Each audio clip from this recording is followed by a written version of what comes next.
విద్యుత్ సిబ్బంది మెరుపు సమ్మెతో జల్లంకి మండల పరిధిలోని 48 గ్రామాల ప్రజలు సోమవారం ఉదయం నుంచి మంగళవారం తెల్లవారుజామున వరకు కరెంటు సప్లై లేక అల్లాడిపోయారు. ఇన్వర్టర్లున్న కుటుంబాల వారికి కరెంటు లేనితనాన్ని చవిచూశారు. కేవలం 3 గంటలు మాత్రమే కరెంటును ఇన్వర్టర్లు సప్లై చేయడంతో సోమవారం రాత్రంతా చీకట్లోనే గడపాల్సి వచ్చింది. మొత్తం గ్రామాలలోని నివాసితులందరూ చీకట్లో కున్నారిల్లారు.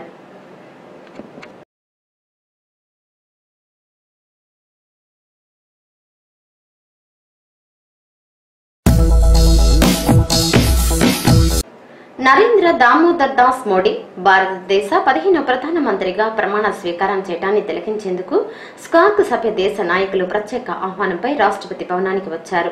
వారితో ప్రస్తుత ప్రధాని మోడీ, మాజీ ప్రధాని మన్మోహన్ సభ దేశ నాయకుల ఆత్మీయంగా ఆహ్వానించారు.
మెక్సికన్ దేశస్థుడు ప్రపంచంలో అత్యంత భారీ వ్యక్తిగా గిన్నిస్ రికార్డ్స్ లో ఎక్కిన మాన్యుయల్ యురేబీ సోమవారం మృతి చెందాడు.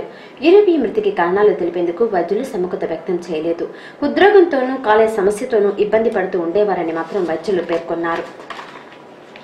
మే 2న యురేబీ హృదయ స్పందనలో వ్యత్యాసం ఉండడంతో ట్రైన్ల సహాయంతో అత్యవసర సేవల ఉద్యోగులు అతన్ని వైద్యశాలకు తరలించారు. యురేబీ బరువు దాదాపు 560 కిలోలు.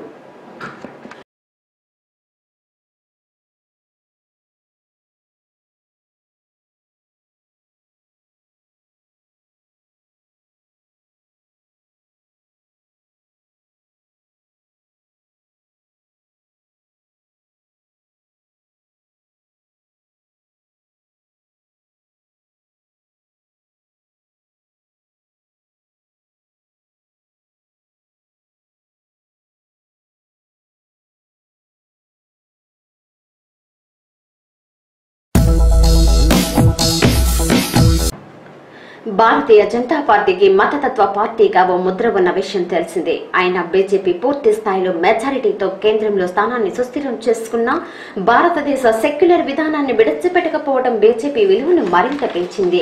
సెక్యులర్ పార్టీగా చెప్పుకుంటూ స్థానిక విభేదాలకు కారకమైన 120 ఏళ్ల నాటి పార్టీ కంటే హిందుత్వ ముద్ర వేసుకున్న భారతదేశ గాలిలో సమతాభావం వెలువరిస్తుందనేందుకు సజీవ ఉదాహరణ నరేంద్ర మోడీ.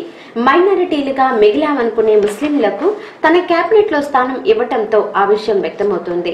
మైనారిటీల విషయాలను అవగాహన చేసుకోవటంలో వారితో మమేకమై సున్నిత తత్వంతో, స్త్రీ హృదయంతో ఆలోచిస్తూ వయస్సు ఇచ్చిన మేధతో వారి సమస్యలను పరిష్కరించేందుకు గాను ప్రముఖ స్వాతంత్ర సమర యోధుడు మౌలానా అబ్దుల్ కలాం ఆజాద్ మనవరాలు నజ్మా హెప్తుల్లాను మైనారిటీ వ్యవహారాల మంత్రిగా కేబినెట్ లో స్థానం కల్పించారు మోడీ. మోడీ కేబినెట్ లో ఏకైక ముస్లిం మంత్రిగా నజ్మా హెప్తుల్లా సోమవారం ప్రమాణ స్వీకారం చేశారు.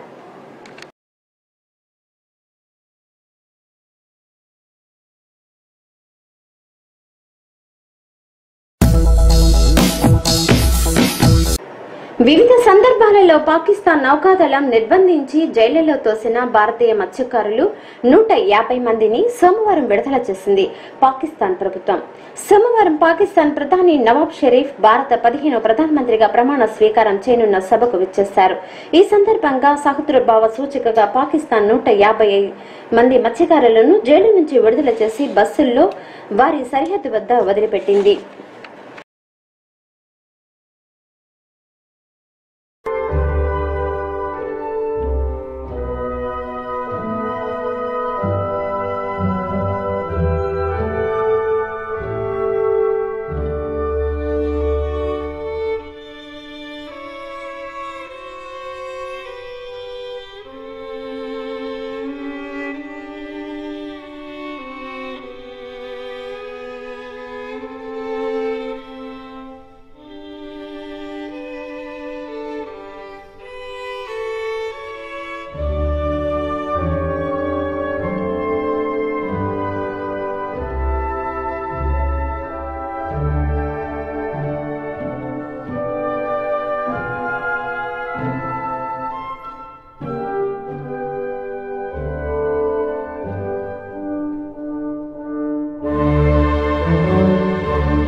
సిటిఎన్ కబుర్లు నేటికి సమాప్తం.